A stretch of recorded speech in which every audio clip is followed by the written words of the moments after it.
ይበል። አላህ ሀገራችንን ሰላሟን፣ አንድነቷን፣ መተሳሰብ፣ መከባበርን ሁሉ ይመልስልን። ሁላችንም በዱዓ በጸሎትን በርታ። ውድ ቤተሰቦቼ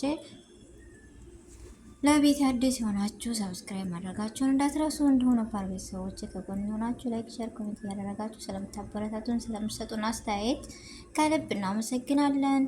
እና ዛሬ የመጣሁበት አጫጭር መረጃዎች ይህን ይመስሉ ነበረ። ውድ ቤተሰቦቼ እስከ መጨረሻው አብራችሁን ቆዩ። ዛሬ ደግሞ ለእናንተ ዘናና ደስ ይላችኋል ብዬ ይዤ የመጣው ቪዲዮ ይሄን ይመስላል።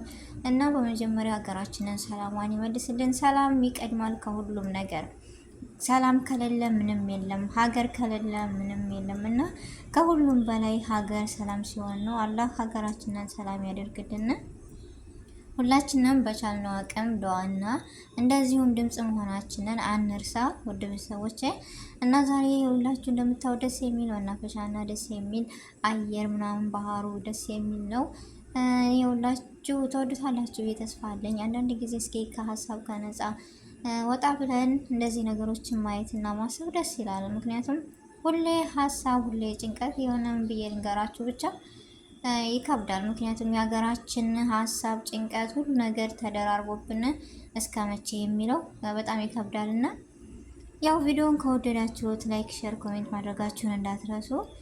ተወዱታላችሁ ብዬም ተስፋ አለኝ።